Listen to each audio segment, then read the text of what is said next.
Hola, buenas tardes. Vamos a continuar con el principio de la educación estadística, pero en la clase anterior, en la que platicamos 2 párrafos y medio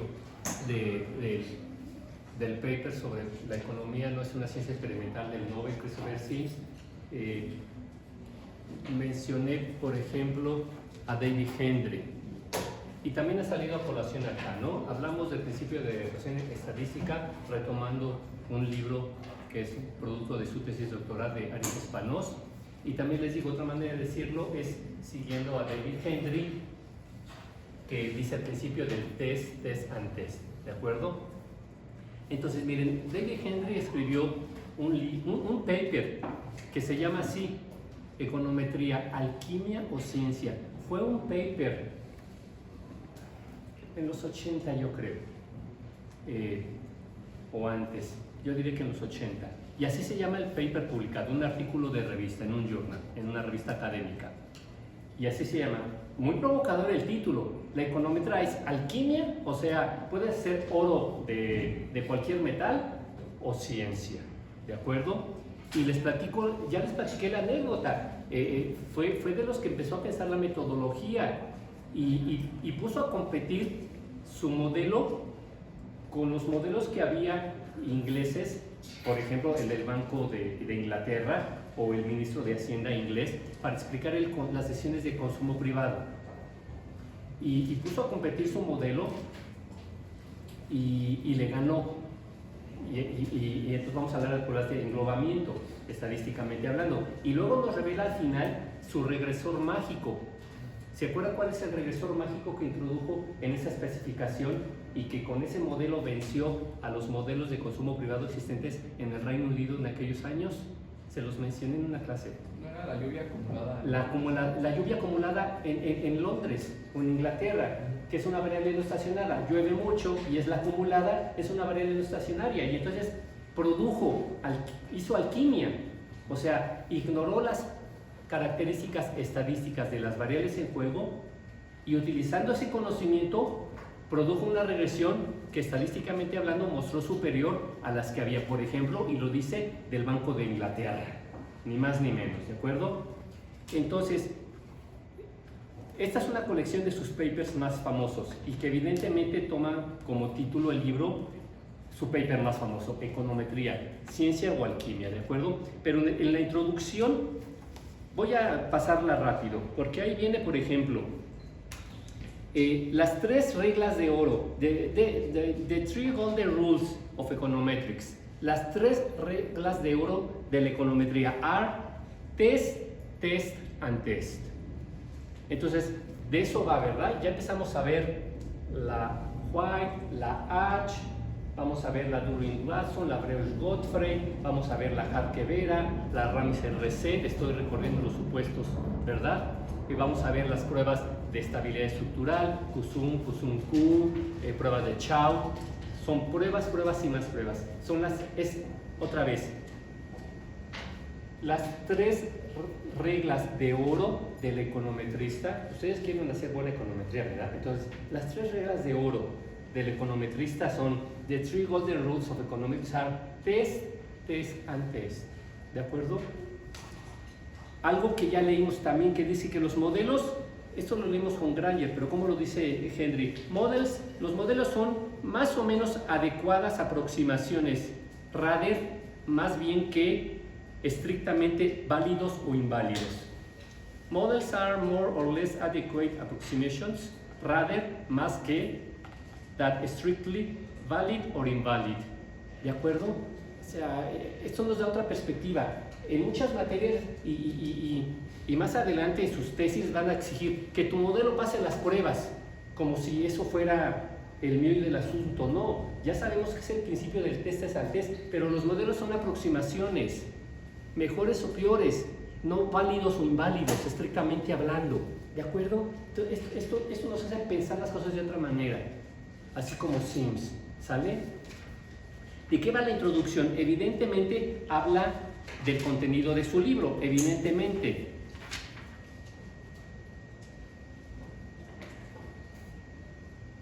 Fíjense que no encuentro esta que yo les mencioné, que dice, me preocupa la escalada que hay en los métodos econométricos modernos. Otra vez, él produjo sobre todo en los años 80, 90, sigue produciendo mucho, ¿verdad? Pero sus aportes de fondo son de esas décadas. Se preocupa por la escalada en los métodos cuantitativos, en la computación, en el software que ya hace todo. Dice, porque eso oscurece,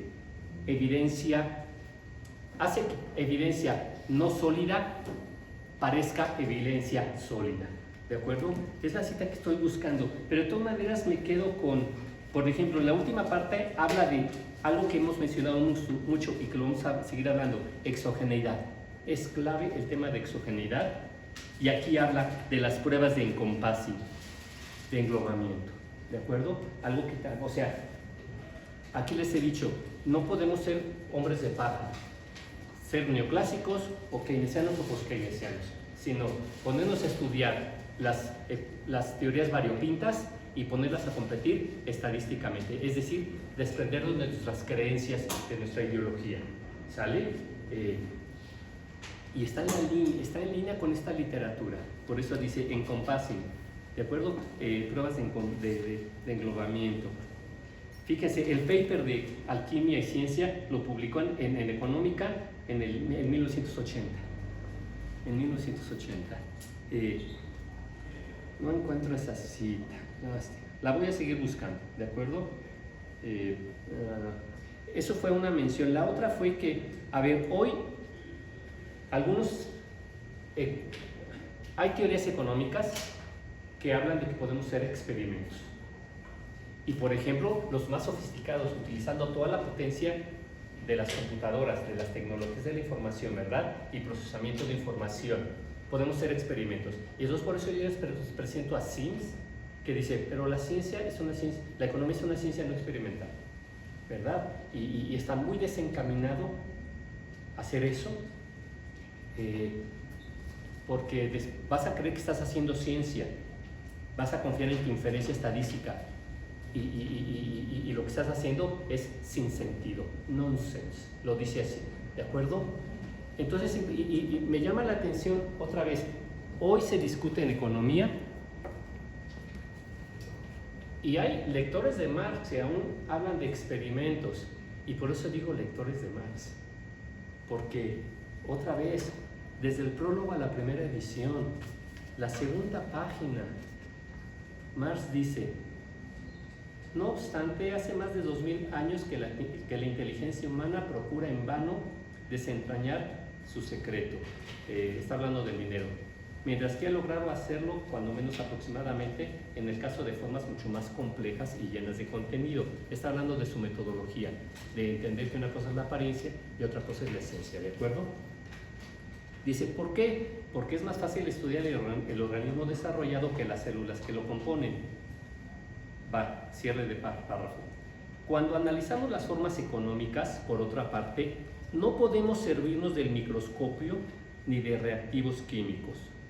La facultad de abstraer debe hacer las veces del uno y lo otro. O sea, la economía es una ciencia no experimental. No tenemos ni microscopio ni reactivos. ¿De acuerdo? Tenemos la facultad de abstraer. Entonces, otra vez, les llamo la atención que alguien que publicó El Capital en 1860 y tantos, la primera edición, tenía claro lo que hoy siguen discutiendo neoclásicos, keynesianos, post-keynesianos y algunos lectores de Marx. No digo que sean otra cosa, lectores de Marx, ¿de acuerdo? Aún filósofos. Me parece tremendamente errado. Entonces, estamos revisando adecuación estadística. ¿Alguien la define? ¿Qué es adecuación estadística? ¿Por qué prefiero decir, echamos mano del principio de adecuación estadística y no del principio de la regla de oro del econometrista? Test antes, porque eso es más explícito. A ver, ¿de qué va, Rafa, por favor? A ver, encuentra las palabras, sí, no es fácil. Encuentra las palabras. ¿De qué va? A ver, sí, yo. Vas. Es el conjunto de supuestos estadísticos para revisar la calidad de los datos. Algo así. Bien, o sea, estamos revisando un modelo probabilístico, el modelo clásico de regresión lineal. Esto es un modelo teórico, es decir, está construido como hacemos cuando hacemos teoría con supuestos, ¿de acuerdo?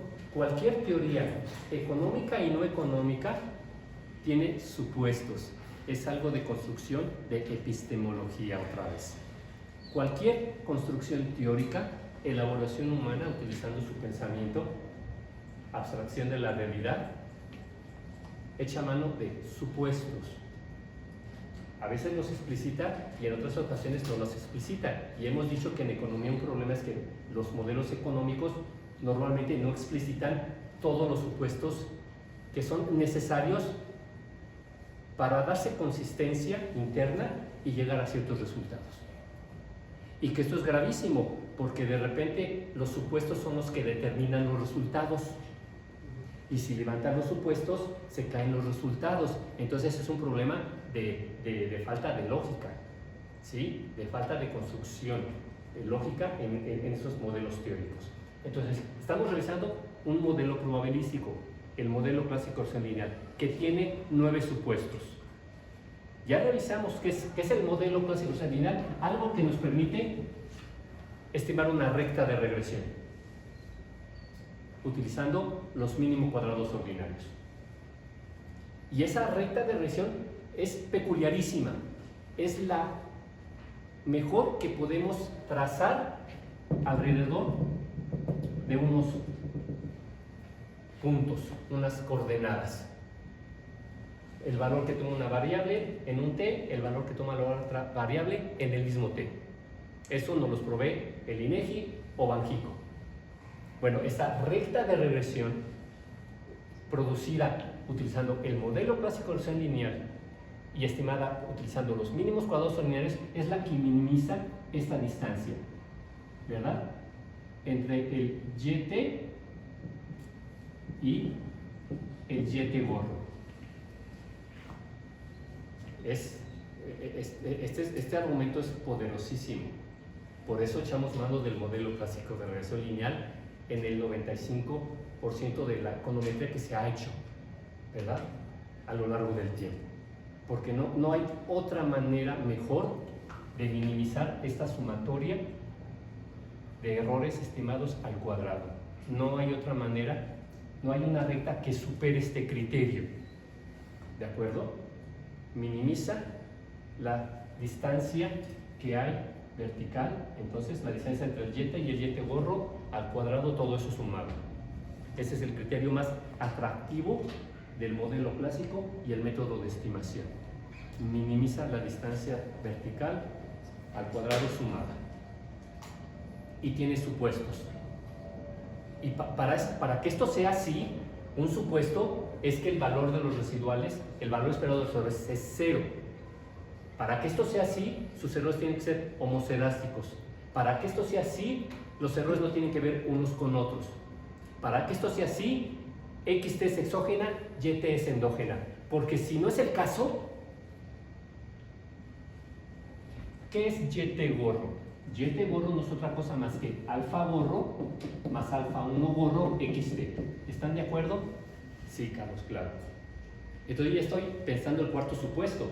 Dije, para que esto sea así, para que esta sea la recta que minimiza, no podemos trazar otra recta que haga mejor este trabajo, que utilizando este criterio lo haga mejor. Minimiza la distancia vertical entre el YT y el YT gordo, todo eso al cuadrado sumado. Y para que esto sea así, tenemos supuestos. Conocemos el modelo verdadero. El valor esperado de los errores es 0. Los errores son homocedásticos. Los errores no tienen que ver unos con otros. Cuarto supuesto, XT es exógena, YT es endógena. Y aquí me detuve para decirles, porque si no es el caso, si XT no es exógena, este parámetro está sesgado. No es unbiased, es sesgado. Y entonces no es la mejor recta. Por ejemplo, los errores son normales, los parámetros son lineales, no hay colinealidad perfecta entre los regresores y el modelo es estable estructuralmente hablando. Ya repasé los 9 supuestos. Entonces, El principio de la ecuación estadística dice, tú estás echando mano de este modelo teórico. Después tienes unos datos y vas a estimar tu regresión, tu recta de regresión.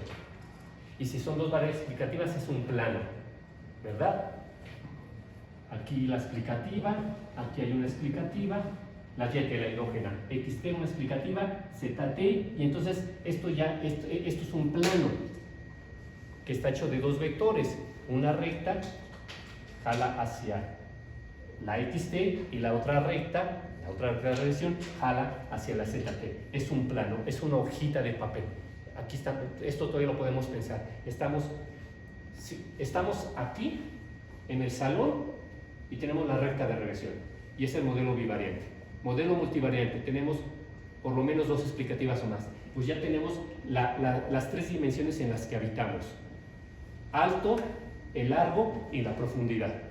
Y entonces tendremos aquí, en la altura de este salón, sería la YT. Esta sería la dimensión, el eje de la XT, y las ventanas sería el eje de la ZT. ¿Se entendió? Y la solución que tenemos no es una recta, sino es un plano, pero un plano no es otra cosa más que está hecho de dos rectas. La recta de esta, de XT, no me atrevo a dibujarlo porque me queda feo. Y la otra. ¿Quedó claro, más o menos? De acuerdo. Entonces, estamos echando mano del modelo de regresión lineal. Tenemos unos datos, teorías económicas, unos datos, estimamos. Lo siguiente, principio de teoría estadística, es revisar uno por uno cómo se comportan estos supuestos en tu modelo estimado. ¿De acuerdo? Cómo se comportan, creo que la palabra, no se me ocurre otra, cómo se comportan. Tú tienes errores homocedásticos, modelo teórico, pero sabemos que pueden ser heterocedásticos. Bueno, los errores de tu modelo, los UT gordo, ¿son homocedásticos o heterocedásticos? Y ya quedamos que si son heterocedásticos, los estimadores mínimo cuadráticos dejan de ser blue, dejan de ser best, los mejores estimadores lineales insesgados, best linear unbiased estimators, dejan de ser best, porque esta B de best tiene que ver con errores homocedásticos y no heterocedásticos. ¿De acuerdo? Entonces, otra vez, principio de ecuación estadística tiene que ver con que estoy utilizando un modelo teórico. ¿Parece esto razonable? Sí. O sea, si van a hacer análisis económico, me tienen que decir, bueno, soy medio keynesiano, medio post-keynesiano, echa mano de esta idea neoclásica, tener claro cuáles son tus supuestos, tus teorías económicas y tus supuestos para analizar la realidad. ¿Están de acuerdo que esto es razonable? Siempre tener claro cuáles son, qué traes en la cabeza en términos de teorías económicas y cuáles son sus supuestos. Porque luego vas a hacer análisis económico, que es analizar una economía, la mexicana. ¿De acuerdo? Aquí estamos haciendo lo mismo. Primer paso, tener claro que partimos de un modelo teórico, el modelo de regresión lineal, que es el más atractivo para los econometristas a lo largo del tiempo.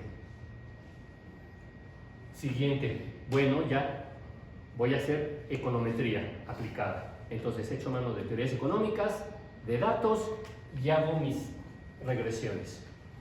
Lo siguiente es principio de ecuación, revisar esos supuestos, cómo se comportan esos supuestos, si se validan o no esos supuestos, pero no me gusta mucho la palabra, si se validan o no esos supuestos en tus modelos estimados.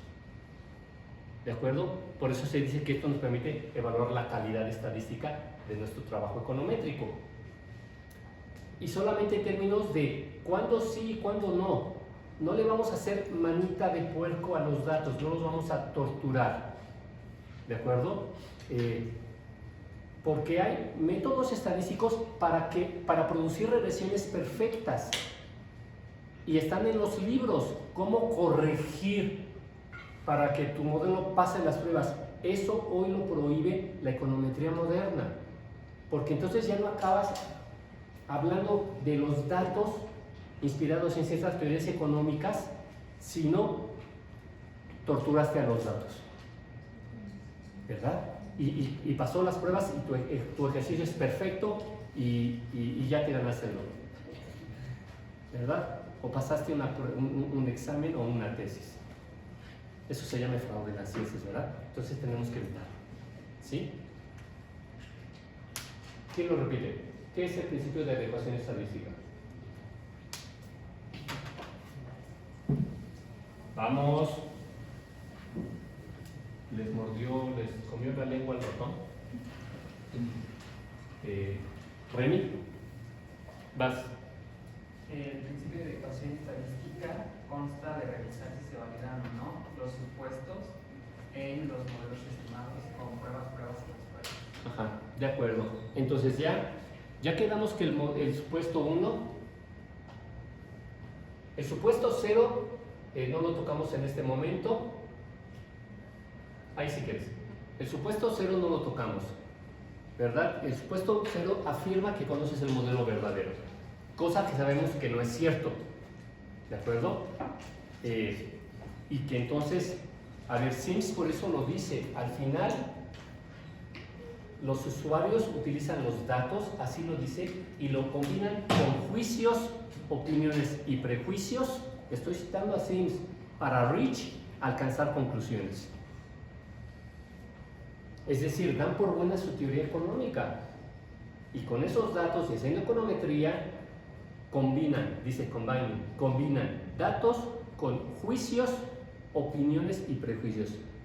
Así lo dice Sims.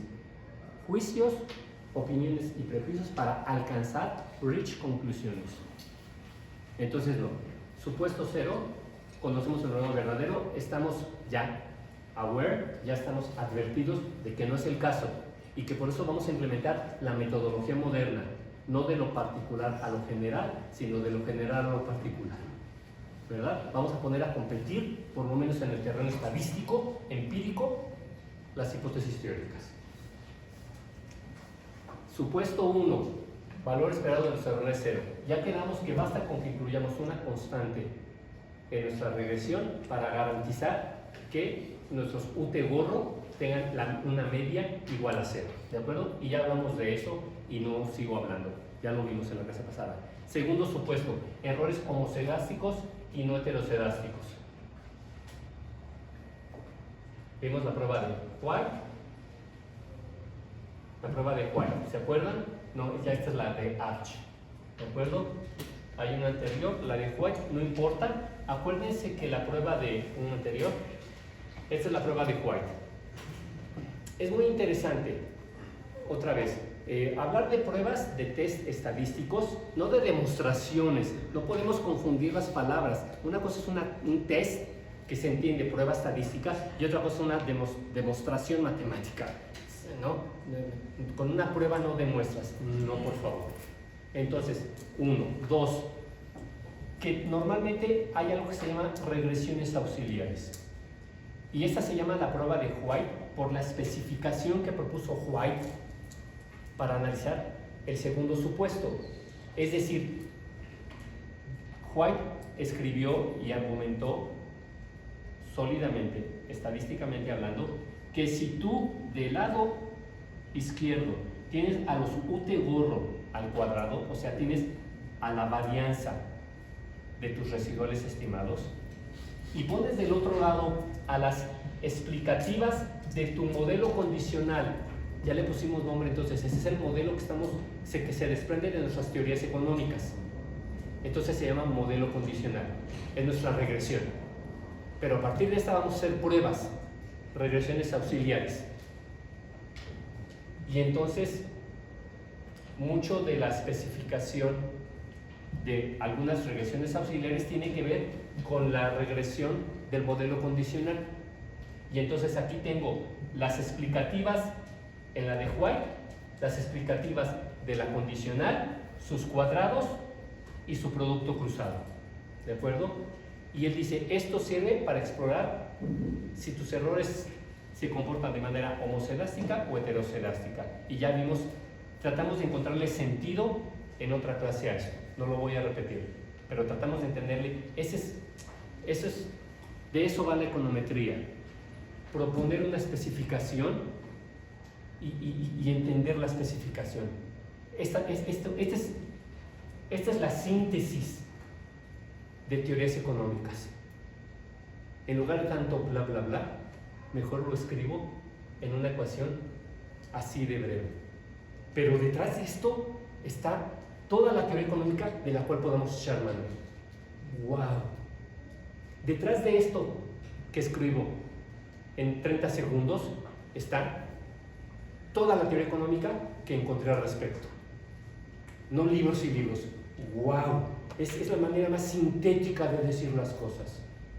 Y claro que pasa por entender, ¿verdad? Todo esto, esta síntesis. Igual en una regresión auxiliar. Y tratamos de racionalizar entonces por qué esto nos sirve para explorar el segundo supuesto. ¿Qué otra cosa sirve? Acuérdense que los ambientes para hacer las pruebas típicamente son una G cuadrada y una F. Ya vimos, entonces siempre tenemos una hipótesis nula y una hipótesis alternativa. ¿De acuerdo? Ahí voy, señor. ¿Ya? Tenemos una hipótesis nula y una hipótesis alternativa, siempre en la estadística. Y entonces, hablando por ejemplo de la White, de la Arch, hacemos pruebas. Siguiente, por ejemplo, y entonces, por ejemplo, aquí utilizando una G cuadrada.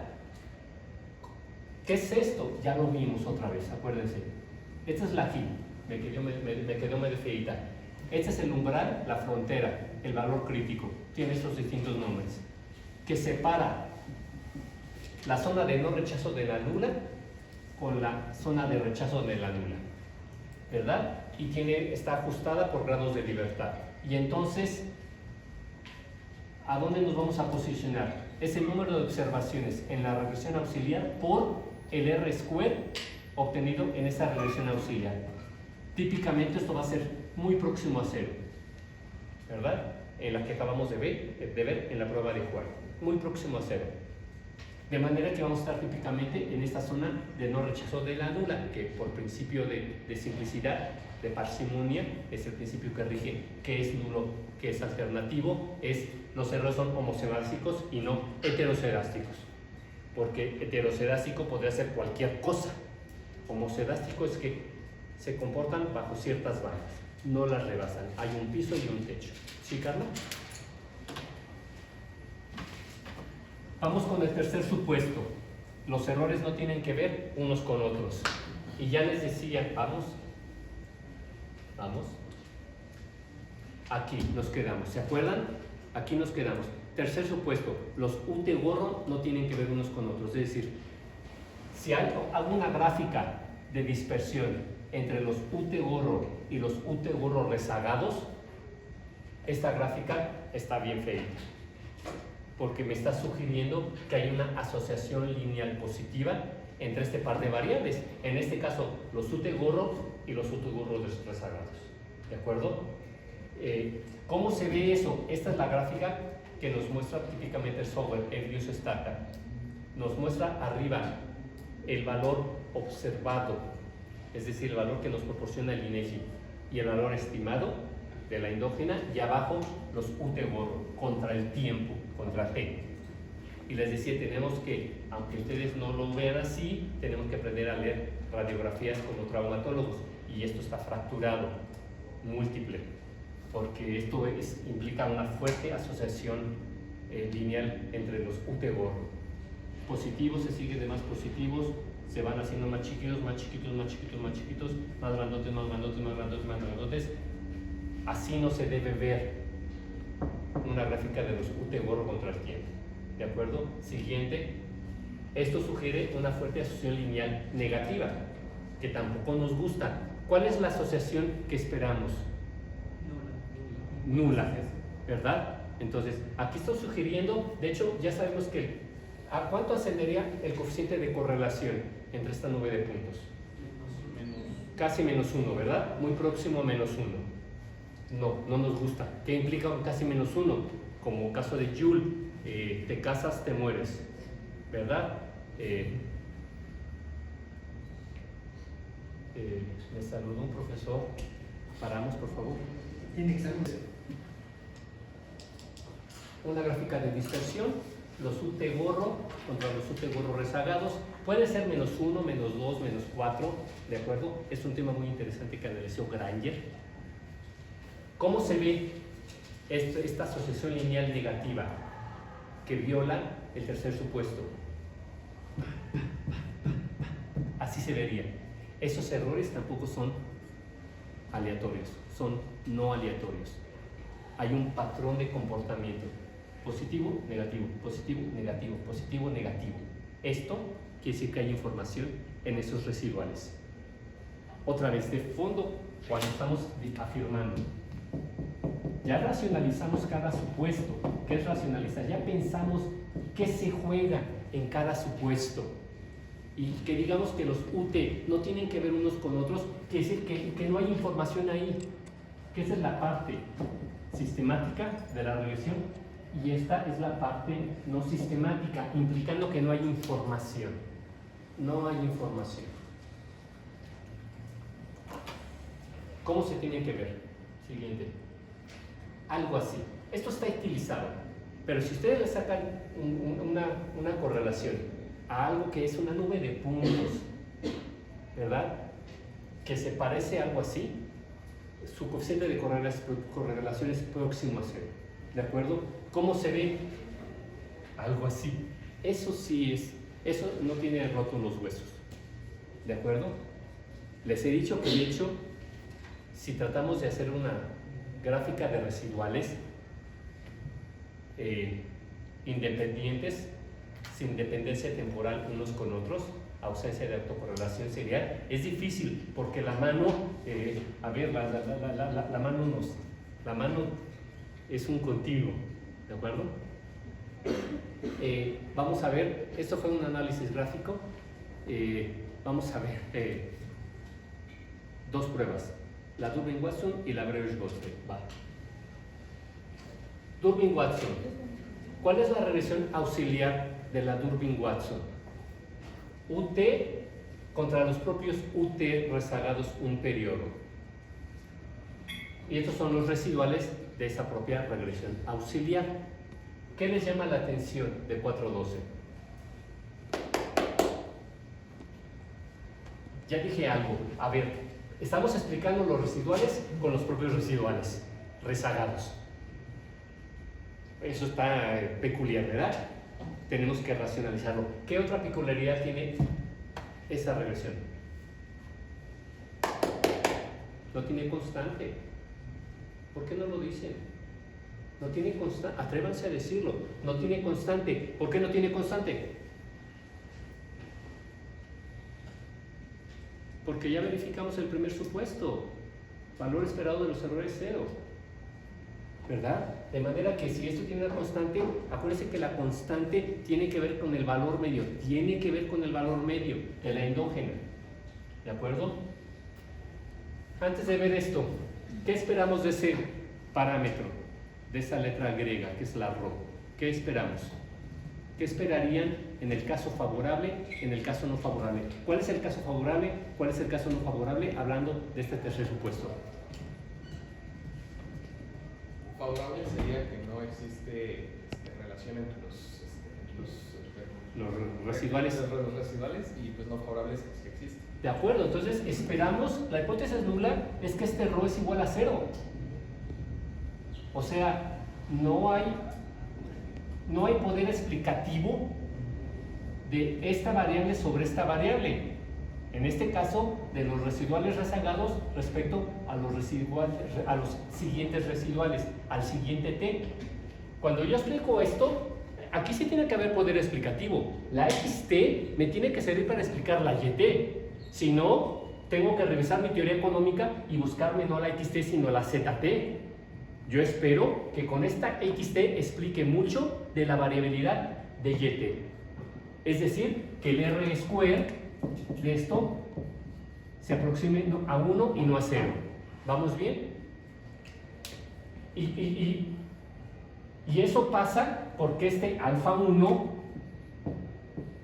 sea distinto de 0, ¿verdad? Que este alfa 1 gorro sea distinto de 0. ¿Están de acuerdo? Porque si este alfa 1 gorro es igual a 0, no importa qué le pasa a XT, suba o baje.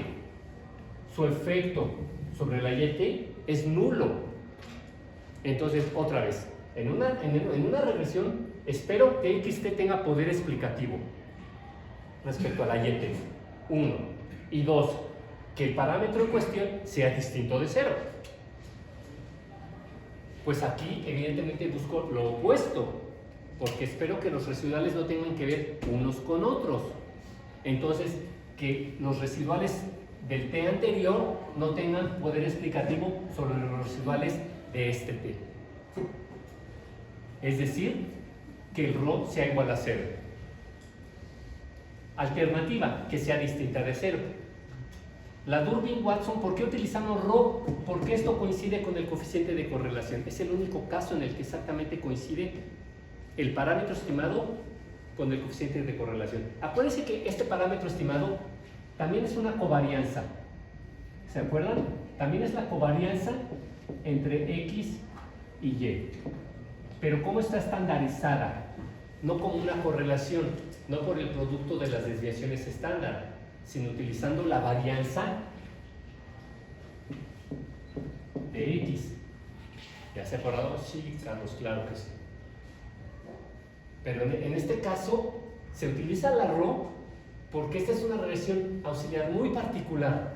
Son los UT contra los UT rezagados. No hay constante, ¿verdad? Y entonces este ρ se puede demostrar que coincide con el coeficiente de correlación. Por eso la Durbin-Watson se mide así. Este es el estadístico de la Durbin-Watson. Esta es la regresión auxiliar. Estamos aprendiendo a hablar como economistas, econometristas. Esta es la regresión auxiliar de la Durbin-Watson. Este es el estadístico de la Durbin-Watson. Estas son las hipótesis de la Durbin-Watson. Este es el estadístico. 2 por 1 menos el ρ gorro, el parámetro estimado. De manera que, pongamos extremo, el ρ puede valer, es un coeficiente de correlación, 0, 1 o menos 1. Caso deseable, ρ igual a 0. Extremos indeseables, más 1 menos 1. Entonces, esperamos una Durbin-Watson que tenga valor de 2. 2 por 1, 2, porque 1 menos 0, 1 por 2, 2. Durbin-Watson de referencia, 2. Ausencia de autocorrelación serial. Si se aproxima a 0, pues sugiere autocorrelación positiva. Si se aproxima a 4, una asociación negativa, ¿de acuerdo? Lo tienen que pensar. 1 menos 1 o 1 más 1, ¿de acuerdo? ¿Vamos bien? Entonces otra vez, primera prueba para evaluar el tercer supuesto, Durbin-Watson. El supuesto es ausencia de autocorrelación serial. Durbin-Watson, estamos analizando la autocorrelación serial de primer orden y solamente de primer orden. ¿Por qué? Porque nada más aquí es un T-1. Entonces esa es la fortaleza y debilidad de la Durbin-Watson. Esa es la primera persona que se le ocurrió, ¿verdad? Durbin-Watson, a dos autores, ¿de acuerdo? Yo creo, alguna vez la revisé, deben ser dos autores. Autocorrelación serial de primer orden, ¿de acuerdo? Pero el supuesto dice autocorrelación serial entre los residuales, no solamente entre los residuales de un T y los inmediato anteriores, sino de un T y 2 anteriores, 3 anteriores, 4 anteriores, 12 anteriores, autocorrelación serial de orden superior. ¿Vamos bien? Entonces otra vez, Durbin-Watson, valor de referencia 2, piso 0, techo 4. Aceptables entre 1,5 y 2,5. Es estadística. Entre 1 y 5 y 2,5. Estrictamente hablando, 2. ¿Vale? Siguiente. La generalización de la Durbin-Watson se llama Breuer-Gottfried. A ver, de hecho, me parece incorrecto el nombre. Es una mera generalización. Esta es la regresión auxiliar de la Breuer-Gottfried. Tengo los UT contra los UT menos 1, menos 2, menos 3, menos lo que sea. Es la Durbin-Watson, pero generalizada, diría un matemático. Es la generalización de la Durbin-Watson. Por eso me parece injusto que estos gandayas le hayan puesto su nombre. Es la generalización de la Breuer-Gottfried hecha por Breuer-Gottfried. ¿De acuerdo? Pero es una generalización. Hipótesis nula, pues que el ρ1 es igual a 0, el ρ2 es igual a 0, el ρ3 es igual a 0. Aquí lo que está en juego en primer lugar otra vez es que entendamos que esto es una regresión como cualquiera y que en una regresión buscamos tener una variable explicativa respecto a otra variable. Y esto nos lo propone la teoría económica. Y dos, es una variable, o sea, cambia su valor. Y dos, que el parámetro en cuestión que asocia esta variable con esta variable, el parámetro coeficiente, la letra griega, tiene que ser distinto de 0, ¿verdad? Bueno, estamos utilizando el mismo argumento, pero desde el otro punto de vista. Esperamos que nada de esto tenga poder explicativo, que los UT rezagados no expliquen a los UT contemporáneos, se dice contemporáneos de hoy. Ustedes no son mis contemporáneos, yo nací en el 66, ¿de acuerdo? Ustedes, algunos son contemporáneos. Entonces, espero que no haya poder explicativo. Es decir, que los ρ sean iguales a 0. Alternativa, distinto de 0. Mala noticia, porque si yo puedo explicar a los UT, quiere decir que hay un patrón de comportamiento, hay sistematicidad, hay información. ¿Estás de acuerdo, Rafa? ¿Te hace sentido esto? Entonces, lo mismo. A ver, fíjense, aquí estamos viendo el estadístico y en este caso es T menos R. R tiene que ver con el número, la autocorrelación será de R, cuántos rezagos le metimos. Esta es una R. Entonces, es ajustado por grados de libertad. Número de observaciones del auxiliar menos grados de libertad. Se dice, aquí tengo 1, 2, 3, R, T menos R, y eso multiplica al R square de esta regresión auxiliar. Y espero que eso esté en la zona de no rechazo de una G cuadrada con R grados de libertad. ¿De acuerdo? Esto de todas maneras lo hace el software y nos da la respuesta ya, clarita. No nos tenemos que ni siquiera recordar cómo es una G cuadrada y su doble entrada o una F. Nos da la probabilidad. Y una vez hablo de eso, nos da la probabilidad de la ocurrencia de la nula y la alternativa. Nos da la probabilidad, porque se nos puede olvidar todo esto, pero con que nos acordemos la prueba y para qué sirve, cuál es su nula, y ya quedamos que la nula siempre es el principio de simplicidad. Con eso ya leemos la probability. Siempre nos ponen así, la P, que es de probability, el software. ¿Y es la probabilidad de qué? La probabilidad de la ocurrencia de la nula. ¿Cómo se dice también famosamente? Es la plausibilidad. Plausibility. La plausibilidad. Es la probabilidad de la ocurrencia de la nula. Y como estamos en estadística, y fíjense que, a ver, esto es una convención que se critica mucho, pero así hacemos econometría. Una probabilidad va de 0 a 1. ¿De acuerdo? Bueno,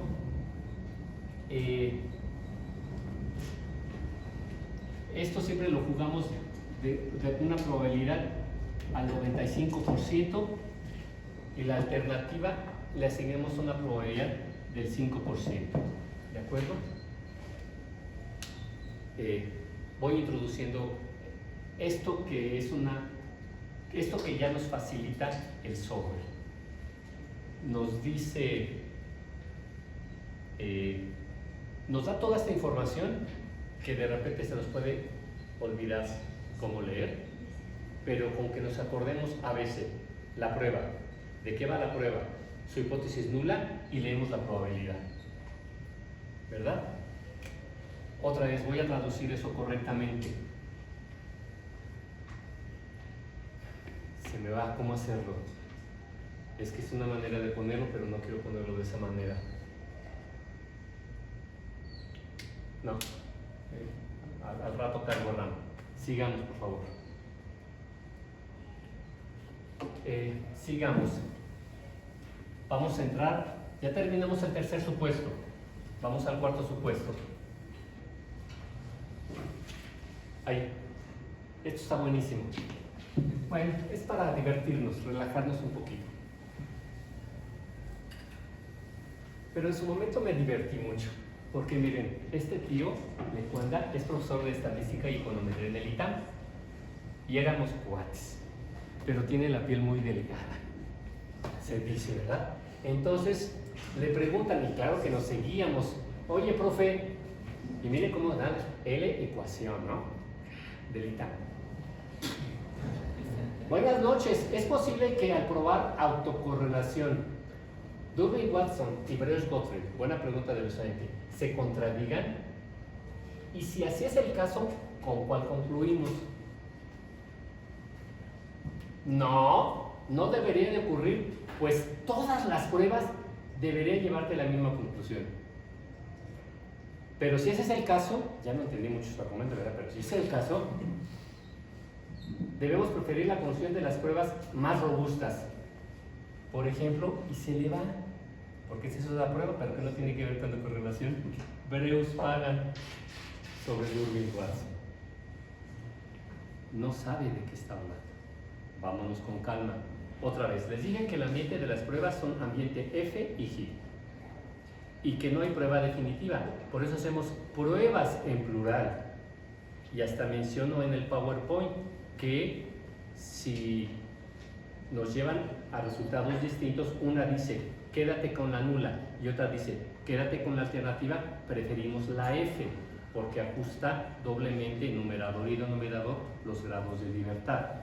Entonces, primer hecho, es estadística y por eso tenemos toda una batería de pruebas, decenas y cientos de pruebas. ¿Y por qué, Carlos? ¿Por qué tantas y no mejor nada más una? Porque ese es el meollo. Una prueba te puede dar un resultado y otra prueba te puede dar otro resultado. No hay la prueba. Acumulamos resultados de pruebas. Y claro que te pueden llevar a conclusiones. Me ha pasado 2 o 3 veces en mi vida como econometrista, pero sí me ha pasado. ¿De acuerdo?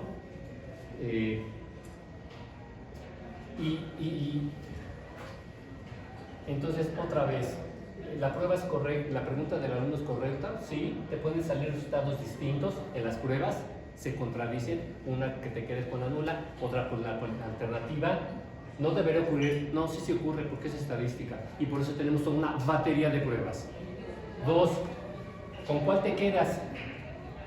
Con la Breuer-Pagan, no es la Breuer-Pagan, es la Breuer-Gottfried, ¿verdad?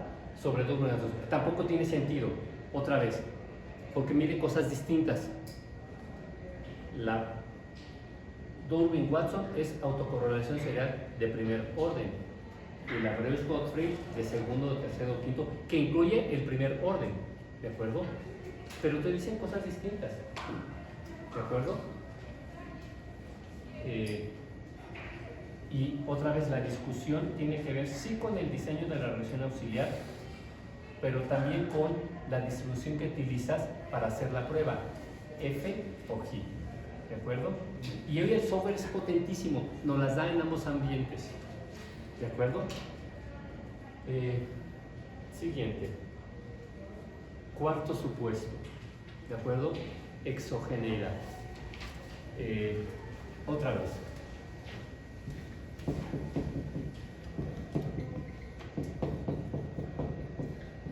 El cuarto supuesto, fíjense que una cosa es cómo se afirma el supuesto y luego el estadístico que utilizamos, preferimos para mencionar el supuesto. ¿Qué quiero decir? Errores homocedásticos y no heterocedásticos. es decir, varianza constante y no varianza que cambia en el tiempo. ¿Quedó claro? Una cosa es cómo se afirma el supuesto, no en todos los supuestos, pero es una distinción que tenemos que hacer. Una cosa es cómo se puede afirmar un supuesto, no autocorrelación serial entre los residuales. Y otra cosa es covarianza entre UI y UJ igual a 0. ¿Quedó claro de qué estoy hablando? Una cosa es cómo se menciona, o sea, cómo se nombra la cosa, y otra cosa es cómo se mide la cosa. Entonces, autocorrelación serial, covarianza entre U y UJ igual a 0. ¿Cómo se dice la cosa? ¿Cómo se mide la cosa? Y de hecho, es una mera mención, porque se mide con una Durbin-Watson y con una Bresch-Godfrey. ¿De acuerdo? Pero es el lenguaje viejo de la econometría. ¿Qué tan viejo? Cuando empezó la econometría, principios del siglo pasado. ¿De acuerdo? El método de simulación lo ponemos desde Gas y Laplace, principios del siglo antepasado, 1800. Pero la econometría ya como cuerpo, 1900. ¿Cuándo se forma la Asociación de Econometría? ¿Cuándo se formó? Algo así. Es en las primeras décadas del siglo pasado, con su revista emblemática. Se formó la Asociación Mundial de Econometría, la World Economic Association, ¿de acuerdo? Y su revista emblemática, Econométrica, allá por los años, no me acuerdo, 20, 30 del siglo pasado, ¿de acuerdo? El método de estimación lo conocemos mucho antes, es un tema de estadística con Gauss y Laplace, 1808, algo así, ¿de acuerdo?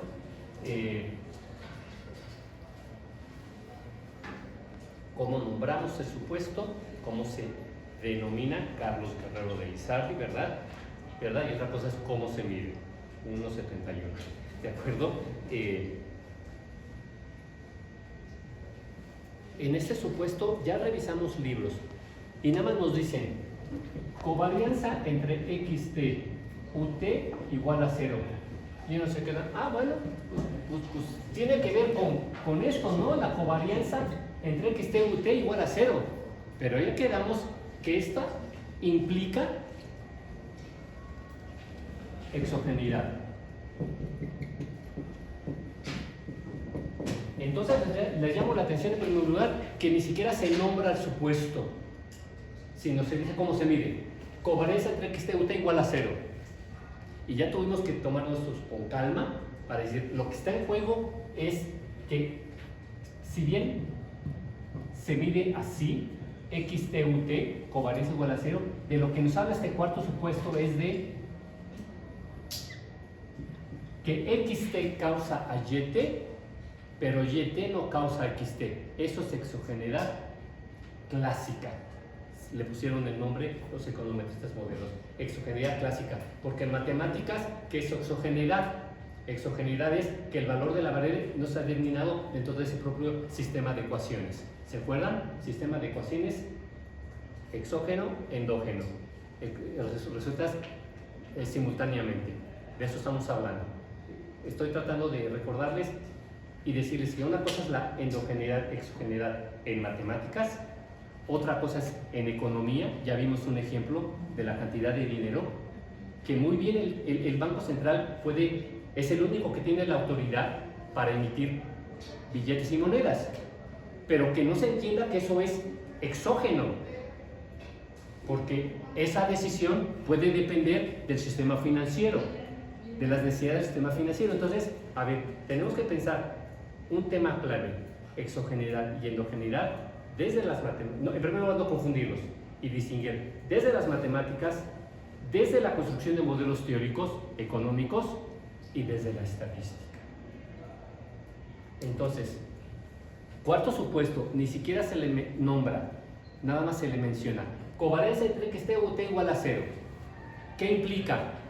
Que XT causa a YT, pero YT no causa a XT. Ya lo estoy diciendo como econometrista. Es decir, ¿cómo lo dicen los libros viejitos? Que pueden ser editados como el de Brooks, que es muy bueno, pero que habla como viejito, diciendo exogeneidad. ¿Cómo lo hablan los otros libros? Granger, Hendry, Ya les mandé la introducción de Granger, que habla de econometría moderna. Existe la etiqueta, no es una invención de Carlos. Esto es importante. Ya les hablé del GEL, que es el clasificador del mainstream, que habla de ortodoxos y heterodoxos. Ya les hablé del mapa a la Carlos Marx. Economía clásica, científica, economía vulgar. ¿Verdad? Pues estamos hablando de lo mismo, que Granger estableció el mapa de la econometría y habla de la econometría moderna y de la otra. No quiere agredir a los otros, que son sus compañeros de oficina, ¿verdad? A la econometría no moderna. Entonces, le pusieron, para que no se ofendieran, exogeneidad clásica. Eso ni siquiera lo leímos en el Brooks, que es un buen libro, ¿verdad? Clásica. Pero estos nuevos econometristas tuvieron que ponerle nombre a las cosas para entender mejor la cosa. La econometría preclásica, no moderna, habla de economía de exogeneidad clásica. Es decir, XT causa YT, pero YT no causa XT. La econometría moderna, después vamos a ver, habla de exogeneidad débil, fuerte y superfuerte. Hay distintos niveles de exogeneidad. Y depende de para qué estamos modelando, para qué estamos haciendo análisis econométrico, son los requisitos, las exigencias de qué tan exógena tiene que ser esto. Fíjese cómo ya lo dije, este matiz no existe en matemáticas. ¿Qué tan exógeno? Ay, güey, no sabes de qué estás hablando. Me dirá un matemático, sí, es que es estadística. Hay distintos niveles de exogeneidad. Débil, fuerte y superfuerte. Es distinta a la exogeneidad como la pensamos en matemáticas y distinta a la que la piensan en las teorías económicas. Esto es estadística, ¿de acuerdo? Y por eso les puse al principio de la clase al libro de Henry, que me dio mucho gusto, que habla de eso, de que hay que hablar de exogeneidad.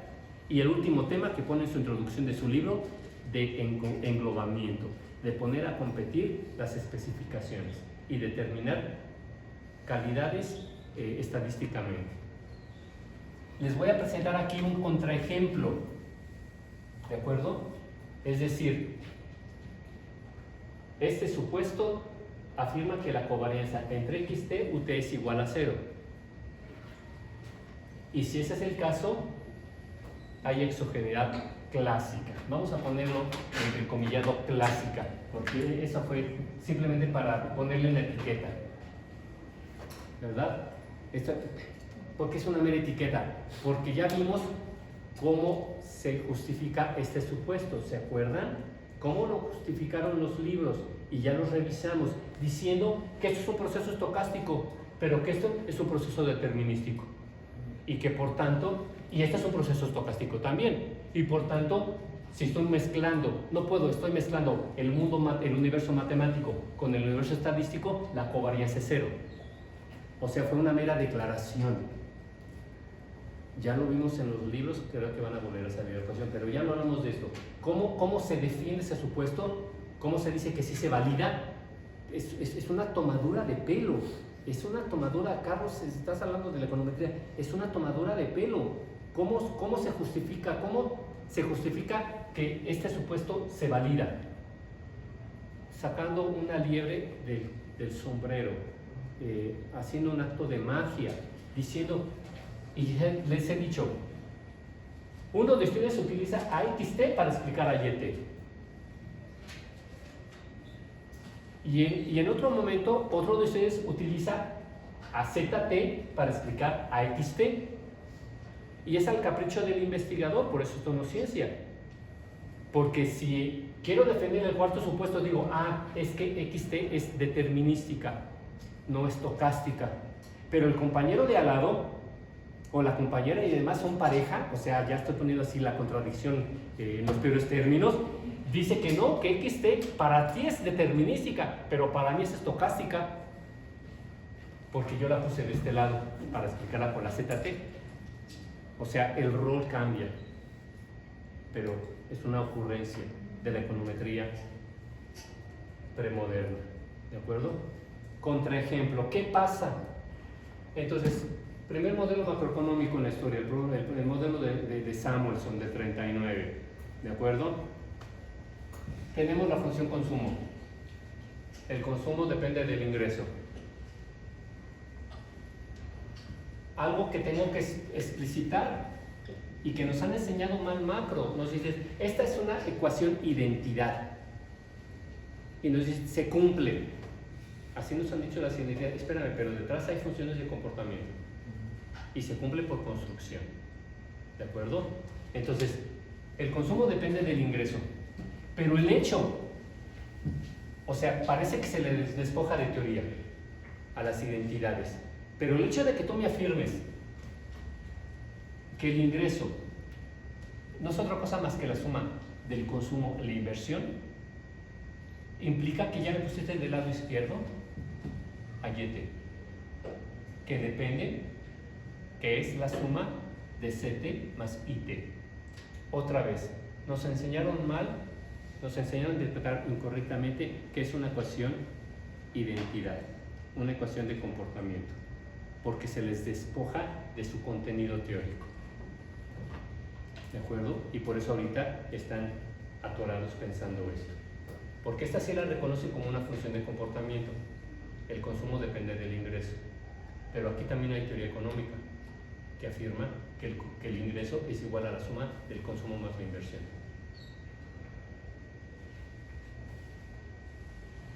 ¿Qué voy a hacer? ¿Qué hice aquí en el siguiente paso? Simplemente sustituir.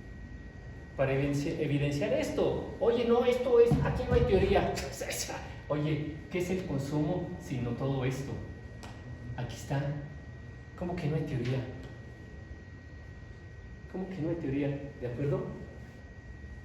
Más inversión. Aquí estoy declarando, no hay ecuación para determinar la inversión. ¿Qué implica eso? Que la estoy declarando exógena. Si no hay una ecuación que determine los valores de I, quiere decir que la estoy declarando exógena. No es suficiente, no es necesario que la ponga también como endógena. Es un contraejemplo, otra vez. Aquí manifesté que YT es la exógena y CT es la endógena. ¿Vamos bien? Es la función de consumo. Sí, Carlos, el consumo depende del ingreso. Es el ABC de la economía. Todos estamos de acuerdo en eso. ¿De acuerdo?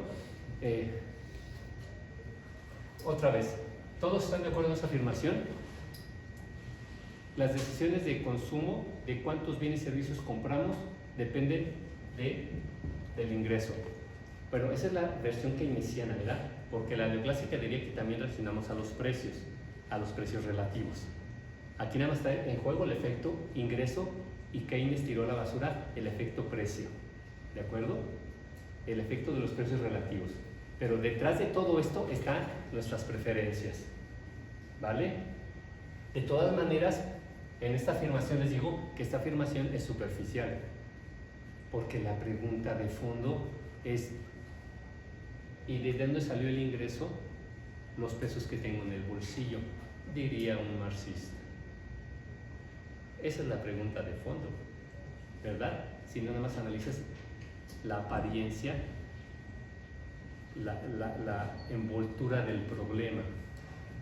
¿Qué estás diciendo, Carlos? Es que según esta reflexión keynesiana o neoclásica, si le incluyo los precios relativos, es que las decisiones del consumidor, cualquier consumidor enfrenta el mismo problema. ¿Cómo maximizar esto? Dadas sus preferencias, enfrenta ingresos y precios. ¿Y cómo resuelve el problema? ¿Cómo maximiza? ¿Vamos bien? Espérense. Está diciendo que el más pobre de los pobres y el más rico de los ricos en una sociedad enfrenta el mismo problema de maximización. No. Empecé por cosas evidentes. No. Las decisiones que enfrenta un consumidor pobre o muy pobre, o el más pobre, no son las mismas que enfrenta el rico o el más rico. Esto es parte de la ideología de la teoría económica vulgar. ¿De acuerdo? La siguiente pregunta de fondo: ¿y de dónde sale el ingreso? ¿De dónde sale el ingreso? ¿De tu trabajo o del trabajo de los otros? Nada más lo dejo planteado. Esa es la pregunta de fondo. No me digas que tu problema es mismo que el mío. Que, a ver, que yo enfrento un problema que hace ratito el profesor de asignatura que gana 2,000 pesos. ¿What? Eso es hacer una versión light de los problemas económicos. Es una versión light, superficial, casi anodina, ¿verdad? Por eso Bernard Maris, el ex banquero central, habla de la economía y dice que es aburrida. Es que como la piensa un economista vulgar, neoclásico keynesiano, keynesiano, es aburrida. Todos siempre estamos en un problema. ¿Cómo maximizamos? No tiene nada que ver, es una estilización, ¿verdad? Que no refleja, ¿verdad?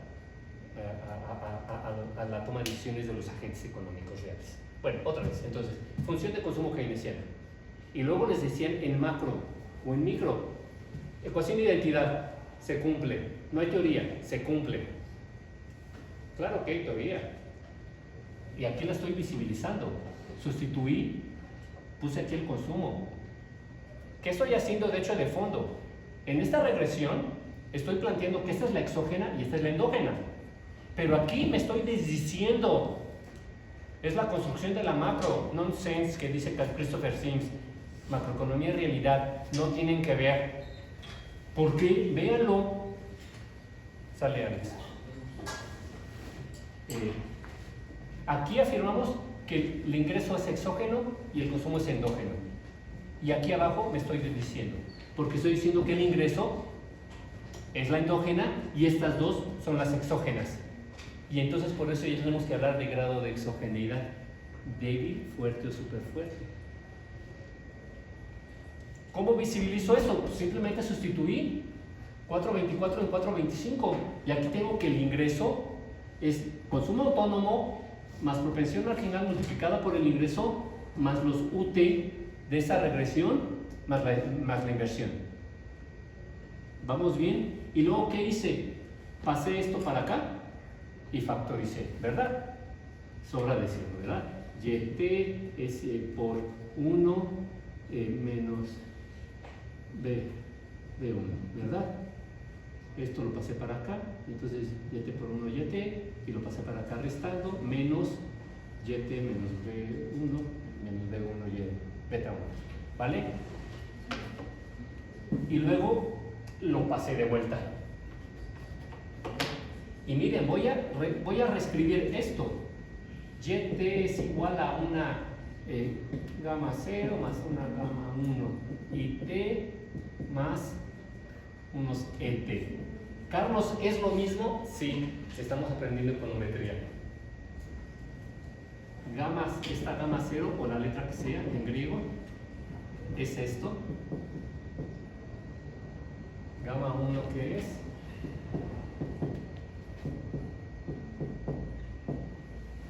Y algo que también les debe llamar la atención, oye, estos residuales, sí, operé y espero que no haya problema, es una operación simple. ¿Qué son estos ET? Pues estos ET no son otra cosa más que 1 menos beta 1 por UT. ¿Vamos bien? Más o menos. Es decir, aquí ya cambió la pichada, ¿eh? Acuérdense que todo se juega en la especificación. Aquí tenía al consumo explicado por el ingreso. Aquí tengo el ingreso explicado por el consumo y la inversión. Aquí tengo el ingreso explicado por el consumo, pero a la keynesiana más la inversión.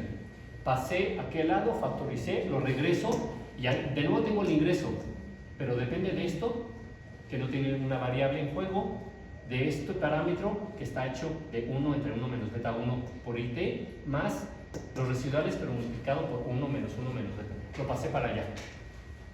Primera pregunta, economistas. No lean. ¿Qué es esto?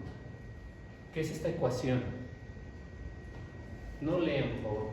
Clávense en pensar 427. Es el multiplicador keynesiano, es el multiplicador de la inversión, que depende inversamente de la propensión marginal a consumir. Ya lo vieron. A ver, y otra vez, la afirmación es que ¿qué queremos en la economía? Que el multiplicador sea lo más grandote que sea, lo más alejado de 1, ¿verdad? ¿Están de acuerdo? Porque así cada peso incrementado de inversión se va a reflejar en más de un peso de incremento del PIB. ¿Vamos bien? ¿Y de qué depende? Nos dice Keynes, inversamente de la propensión marginal a consumir. O sea, mientras más grandota la propensión, más próxima a 1, más chiquito el multiplicador y lo contrario. Y es cuando tiene esa afirmación horrorosa, ¿verdad? Que dice entonces, ¿quiénes ahorran? Los ricos. Bravo por los ricos, ¿verdad? Porque son los que hacen que el multiplicador sea más grandote. Los pobres pues se gastan todo, entonces no contribuyen al multiplicador. Es una pinche caricatura esto, ¿eh? No sé cómo explicarlo, pero ¿cómo se asocia el multiplicador y la propensión marginal a consumir? Inversamente. ¿Quiénes tienen una propensión marginal menor que 1 y bastante menor? Pues depende de tu ingreso, ¿verdad? Entonces, ¿qué hice aquí econométricamente? Hicimos macro. Econométricamente, si bien formalmente estas ecuaciones son lo mismo, ¿están de acuerdo que es lo mismo? Es decir, que esto es igual a esto y que es igual a esto. Una obviedad, ¿verdad? A ver, econométricamente, esta es una ecuación identidad, que sí tiene teoría económica. Aquí la escribí, pero echando mano de la hipótesis keynesiana de ingreso absoluto, pero en su versión de análisis de regresión, análisis econométrico, porque tengo una constante, una beta 1 y et, no le llamé consumo autónomo, y tengo unos residuales, ¿vale? Pero esto es igual a esto, ¿eh? ¿Y aquí qué tengo? Es que miren, aquí primero declaré esta exógena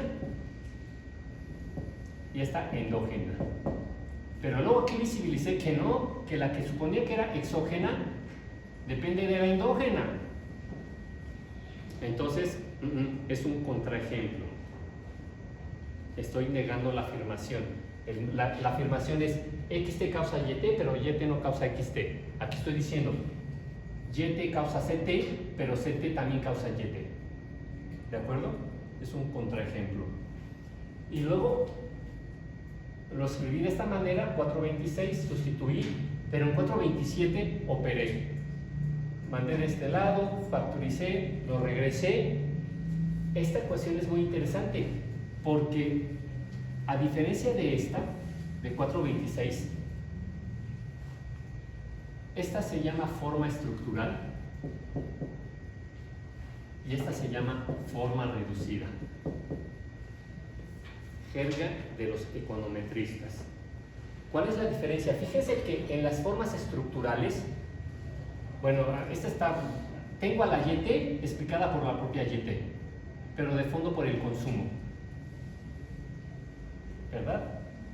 En cambio, en contraste, en esa forma reducida, tengo a la misma YT, pero no aparece el consumo, ni el ingreso, evidentemente, sino solamente la exógena, que declaré, y que declaré porque no hay ecuación, la di por exógena, ¿de acuerdo? Entonces, las formas estructurales son una combinación de ecuaciones y hay endógenas por todos lados, de un lado y del otro lado de la igualdad. Las formas reducidas, a veces, en ocasiones, podemos reescribir las formas estructurales para encontrar una forma reducida en la que nos aproximemos al cuarto supuesto. Esta es la exógena, esta es la endógena. ¿Me expliqué? Más o menos, Carlos. Hay que les dije, la sugerencia es que revisen los PowerPoint antes, que estudien sus libros y que lleguen con alguna información para facilitar este diálogo. Porque si no, es la primera vez que escuchan hablar de esto y eso está medio difícil, ¿verdad? Hábito académico, llegar con información. ¿Qué voy a hacer? Hecho mano del primer supuesto, valor esperado de los errores es 0. De manera que esto es distinto de 0, es el multiplicador. De hecho, sabemos que es mayor que 1, por definición. Porque 1 entre 1 menos algo que es menos que 1 es mayor que 1. ¿De acuerdo? Pero ¿Cómo me deshago de él? Echando mano del primer supuesto. Valores. ¿Qué estás haciendo, Carlos? Así operamos los econometristas. Echo mano del supuesto 1, valor esperado de los errores 0. O sea, tomo esperanzas. La esperanza de esto es igual a esto, esto. ¿Y cuál es la esperanza de esto? 0. ¿De acuerdo? Me lo quité de encima. Entonces, el valor esperado de YT depende de esto. ¿Vamos bien? Siguiente, por favor. ¿Cuánto nos queda de tiempo? 8 minutos. 8 minutos, muy bien. ¿Qué hice? Sustraje las anteriores ecuaciones. ¿Cuáles eran las últimas ecuaciones? ¿Alguien se acuerda? No lo vean, pero a ver, YT es igual a 1 entre 1 menos beta 1 más 1 entre 1 menos beta 1, ya necesito cambiar esto, por IT más 1 entre 1 menos beta 1 por los residuales. Creo que la primerita era. Esa es la una. ¿Quién estaba hablando? Y luego le saqué esperanzas a esto. Valor esperado de YT es igual, pues de nuevo, a 1 entre 1 menos beta 1, me dicen si me equivoco, más 1 entre 1 menos beta 1 IT. ¿Y cuál es el valor esperado de UT? 0. De manera que 0 por lo que sea es 0. No lo escribo. Ahora, esto menos esto. ¿A qué es igual? Esto menos esto, pues esto menos esto lo mismo, lo quito. Esto menos esto es lo mismo, lo quito. ¿Y a qué me quedó? YT menos valor esperado de YT es igual a 1 entre 1 menos beta 1 por UT. ¿Vamos bien? ¿Sí?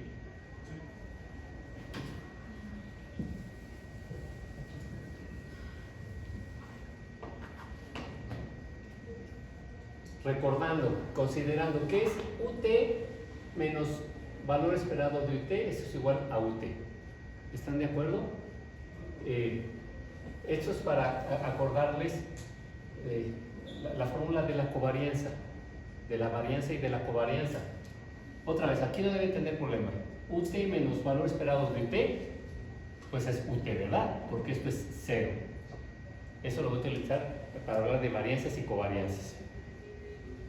¿Cuál es la covarianza de YT-UT? Acuérdense que el supuesto aquí es que XT, la covarianza entre XT y UT es igual a 0. Me estoy diciendo la pregunta análoga. La covarianza entre YT y UT. Regrésate, por favor. ¿De qué estoy hablando? De esto.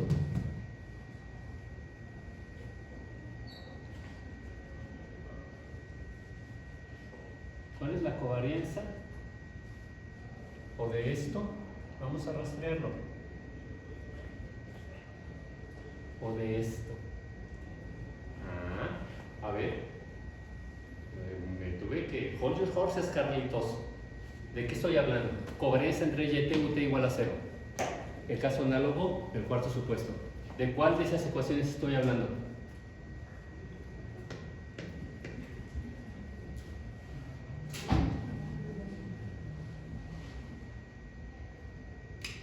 De la primera, covarianza entre YT y UT igual a 0. Porque ustedes estimaron la función keynesiana. Hay papers y papers publicados y libros publicados con esta ecuación macroeconómica, ¿verdad? Y no le ven problema. Pero yo estoy recordándoles a Samuelson y diciéndoles, es que YT no es exógena de CT, porque el ingreso explica el consumo y el consumo explica el ingreso. Pero hacemos esto y se nos olvida esto. Entonces, estoy generando el contraejemplo, explicitando cosas para luego preguntarme, cuarto supuesto, covarianza entre XT y UT igual a 0. Es decir, covarianza entre el YT y UT igual a 0. Nos regresamos. ¿Y a qué llegamos? Otra vez, covarianza entre YT y UT igual a 0. ¿Y a qué es igual esto? Acuérdense, YT es el valor, es la covarianza. Es el valor esperado de YT menos valor esperado de YT, ¿vale? Por UT menos valor esperado de UT. Es el déjà vu, les digo. Les dije, las expresiones probabilísticas son un déjà vu de las matemáticas. La covarianza de xt ut es xt menos x barra por yt menos y barra. Todo eso sumado, dividido, ¿verdad? Bueno, pues nuestras expresiones en el universo probabilístico hablan de valor esperado. Yt menos el valor esperado de yt por, ¿verdad que sí, Carla? ¿O por qué te reíste? ¿De qué te acordaste? Bueno, ut menos valor esperado de ut. Pero otra vez, ¿qué es ut menos valor esperado de ut? Ya lo determinamos. Y, otra vez, covarianza entre yt, ut es el valor esperado de qué. ¿Qué es esto? Esto ya lo determinamos allá arriba. Entonces simplemente sustituyo valor esperado de qué. De 1 entre 1 menos beta 1 por ut. Por ut menos valor esperado de ut, que es ut.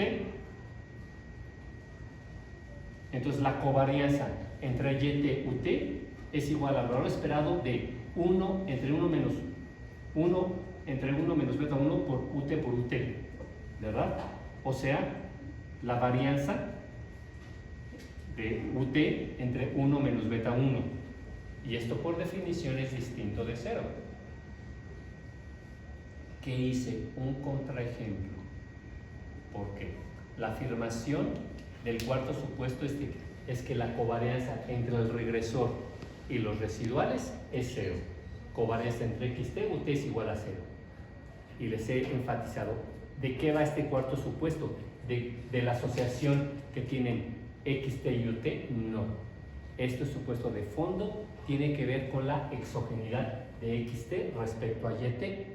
Y les acabo de mostrar un ejemplo en el cual, si bien parece que el consumo está en función del ingreso y que esta es la exógena y esta es la endógena, puse la identidad para recordarles que el ingreso depende del consumo y de la inversión.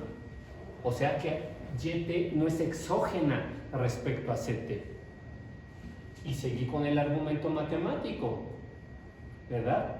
¿Y a qué punto llegué? ¿Cuál es la covarianza? Pues la covarianza, cuando se reconoce que yt no es exógena sino endógena, que implica una covarianza distinta de 0.